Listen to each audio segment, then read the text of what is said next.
I am happy that we have laws.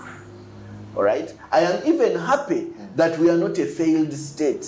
So I give credit to the powers that be in that regard. Because there are some situations where you go into it is positive.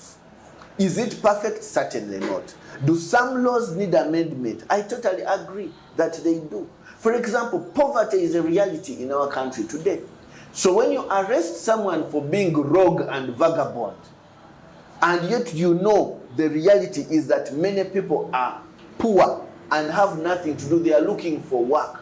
If you arrest someone who is sleeping on the street and charge him for being rogue and vagabond, you are not being cautious of the reality of poverty and lack of opportunity for some people. So there are some laws that need to be amended. I totally agree with you.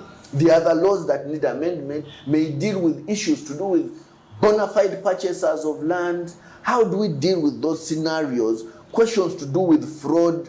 How do we deal with those conversations? By fraud, I mean situations whereby someone buys a property well knowing that the owner is somebody else. So who should start the discussion of the amendment?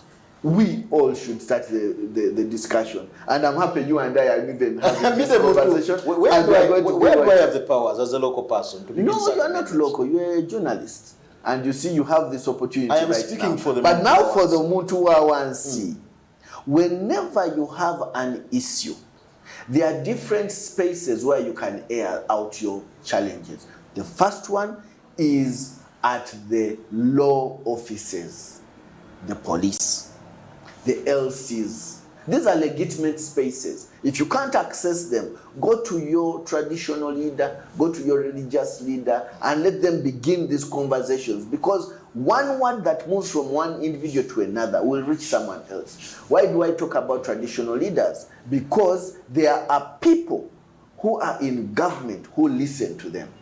There are people in government who listen to religious leaders. Speak to them. Come to the media. Speak out. Blog about it, use social media, complain, write a letter, you know. So there's different spaces where if you are not satisfied, you can actually take some form of action. Make a phone call. Don't just complain in your drinking joint, you know, but do something about it. Go to the schools where they are teaching some of these concepts. So that something is, a conversation begins. Okay. The truth is that many times, we only complain in our sitting room. And we never go to the never go anywhere else. We don't talk to the police. We don't talk to our representatives. We don't talk to our MPs. We don't talk to our LCs. We talk to nobody. And therefore, when your leaders are given an opportunity to air out views in their forums, they have nothing to say. Because you, the individual, you have said nothing. Yes. Doctor, we're talking about a country ready to celebrate 60th independence. Yes. We keep asking ourselves, some countries put economics more than politics. Yes. Here it seems to be a different case. Ideology. And that is why it's important that when someone is standing for a position as member of parliament, we need to ask them, but what is your ideology? You know? What are you going to do for us apart from buying an ambulance like the one I hear moving? Because that is not your role.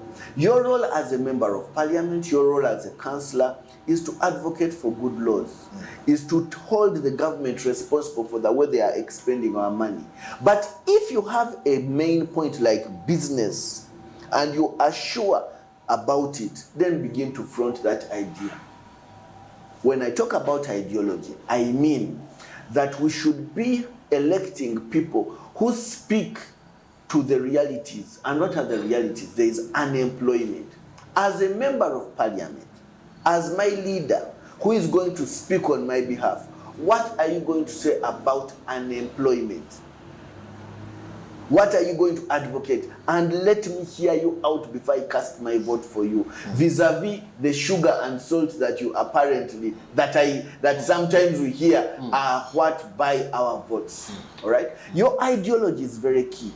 If as a member of parliament you are pushing for financial emancipation of your people, they will vote for you because you're saying that it's not about getting a fish and giving it to you. It's about teaching you how to fish. So if I can access short-term loans for my people, if I can access financial literacy classes for my people, if I can tell my people that when I'm in parliament, I'm going to push for ways in which your small businesses can be supported to move on, regardless of whether I belong to NUP, FDC, NRM, name it. But if your interest is about the financial emancipation of your people, that the chapati seller, that the cabbage seller, that the person starting a taxi business is going to be given certain support to emancipate themselves financially and then be able to positively contribute to their nation and to their people and to their own self-sustenance, those are the people we'll vote for. Because what happens is when they get into parliament, those are the issues they are going to air out. But should you vote for people who are just going to talk politics like you are concerned, that is the politics you're going to be listening to. You get it? So that for me is key. Number two, education of both the politicians and the people who are called the electorate. Do you know, for example, that we have a duty to know our constitution? You and I, and whoever is listening to me, we have a duty to know our constitution. We have a duty to respect and uphold the constitution, to understand that Omuntu Wawansi has both rights but also responsibilities. For example, you have a responsibility to protect the environment. So, Doctor, if I am afraid there is anxiety for taxation, yes, what role do I anyway have to play? It's Minister of Finance together with the other team. All these, if the business community says the taxes are too high, there's this and this and this happening. Yes. What role do I have? That is why your TV station is very important, because it is dealing with these issues. You need to go out there and pick the views of people and air them out. No, the Commission of URA will tell you, please go to Finance, go to Parliament. That is where everything begins. My role is simply to collect taxes. Yes. Of course, and I totally agree that his mandate is just collect based on what has been agreed. So who do we begin to engage? We help the member of parliament who is going to pass these laws and amendments to have information. We help the Minister of Finance and the people working in the ministry to hold them accountable when it comes to accessing the citizen and getting information. Because you see, for a law to be passed, there must be a process of ensuring that you identify the problem. So when you invite these people here on this TV station, ask them, who informed your decision to pass, for example, this thing to do with social media tax? Did you engage with the people of Uganda or not? Because clearly they did not engage with the people of Uganda. Otherwise, the people would not have avoided that tax as they did.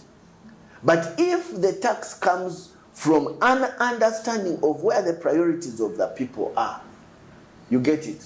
There is a way in which the people begin to react. When you tell people that we are going to issue social media tax to cut down on the amount of luari and whatever that you are talking about, you have not understood that social media has become an avenue for business.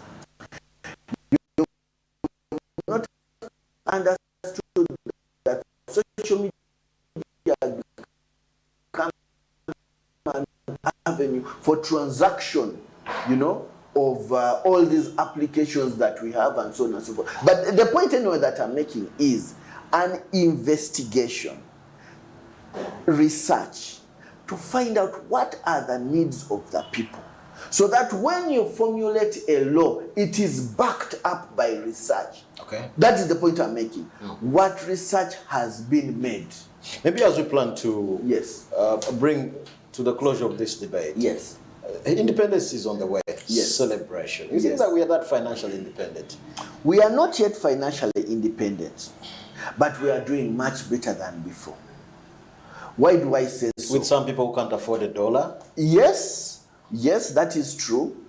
We are not yet that financially independent, like I have clearly said, but we are not as badly as we were before. I say this because there are certain goods and services that are becoming available to us, to you and I, all right? Yes, they are coming at a high cost of living, they are coming at a high cost to us, but at least my traveling to Hoima, where my mother is, has been reduced from 2 days to 4 hours. So if I'm transacting a business of selling fish from Hoima, for example, to Kampala, I can know that it's not going to take me 2 days. It's going to take me 4 hours to travel. So I think that is a step in the right direction. However, there's still a lot that needs to be done. We are not yet independent of our donors. Our budgets are still heavily dependent on dollars, so on our donors. So there is work that needs to be done when it comes to financial independence. But that's not only in Uganda. No. Kenya as a member of the East African community. Yes. Tanzania, Rwanda. Yes. That's not only in Uganda. Yes. Where we are basically relying on donation and maybe borrowing money from elsewhere. It's not only here in Uganda. That is true, and that's why we need to listen to some of these authors like Dambisa Moyo, who is talking about dead aid and the disadvantages of aid. And we need to teach people that actually now Sobola, you can make a difference, all right? For example, what are they doing? What are you and I doing to earn a living instead of depending on a handout? At least there is opportunity to have some kind of education in UPE. But after you've had that UPE education, what are you going to use it for? So the thinking must not stop. And so for me, I would encourage, there is a book written by Dr. James Magara on think tanks.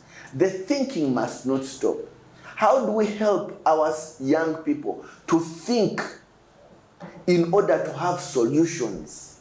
Maybe in our next coffee court, that is where we will continue the discussion. Your parting shots, Dr. Daniel. My parting shots are, yes, we are independent, 6 years down the road. Gachari mabaga, like the Budonians say.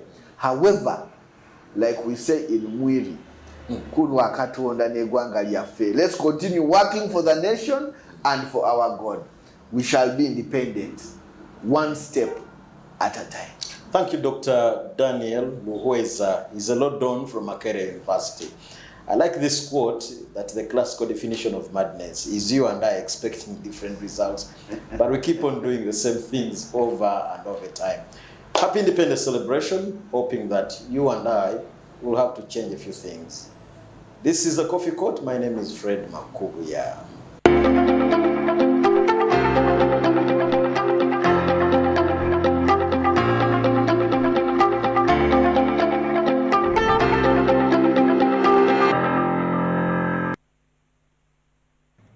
All right, many thanks for being part of business today, wherever you are. We've been coming to you live from Plot 42, Nile Avenue. I'm Jerome Paul Sonko with Winnie Buyinza and Akauchi on Sign Language. Have a blessed night. Till tomorrow, goodbye.